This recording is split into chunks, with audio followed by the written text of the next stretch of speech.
জলবায়ু পরিবর্তনের প্রভাব মোকাবিলায় রাষ্ট্রগুলোর সুস্পষ্ট আইনি দায় রয়েছে বলে আন্তর্জাতিক বিচার আদালত আইসিজে এর দেয়া মতামতের প্রতি সমর্থন জানিয়েছে জাতিসংঘ সাধারণ পরিষদ।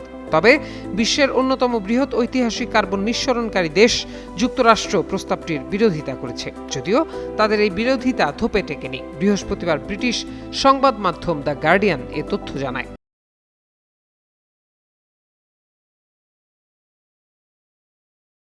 প্রশান্ত মহাসাগরীয় দ্বীপরাষ্ট্র ভানুয়াতুর উত্থাপিত প্রস্তাবে আইসিজের 2025 সালের জুলাইয়ের পরামর্শমূলক মতামতে বলা হয়, জীবাশ্ম জ্বালানির ব্যবহার কমানো ও বৈশ্বিক উষ্ণায়ন মোকাবিলায় কার্যকর পদক্ষেপ নেওয়া রাষ্ট্রগুলোর আইনি দায়িত্ব। যদিও মতামতটি আইনিভাবে বাধ্যতামূলক নয়, তবুও এটি ইতোমধ্যে বিশ্বজুড়ে জলবায়ু মামলায় ব্যবহার হচ্ছে। এ সংক্রান্ত একটি ভোটাভুটিতে যুক্তরাষ্ট্র, সৌদি আরব, Russia, Israel, Iran, Yemen, Liberia ও বেলারুশ সহ মোট 8টি দেশ প্রস্তাবটির বিরোধিতা করে। অন্যদিকে অস্ট্রেলিয়া, জার্মানি, ফ্রান্স ও যুক্তরাজ্য সহ 141টি দেশ এর পক্ষে ভোট দেয়। তুরস্ক, ভারত, কাতার ও নাইজেরিয়া ভোটদানে বিরত ছিল।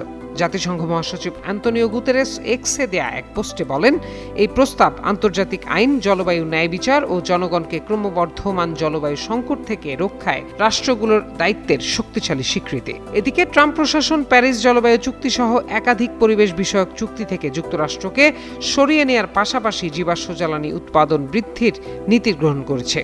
ফেব্রুয়ারিতে এপি জানায়, ট্রাম্প প্রশাসন প্রস্তাবটি পাশ না হওয়ার জন্য কূটনৈতিকভাবে ভানুয়াতুর উপর চাপ সৃষ্টি করতে অন্যান্য দেশগুলোকেও প্রভাবিত করার চেষ্টা করছিল। তবে শেষমেশ বিফল হলো সেই চেষ্টা।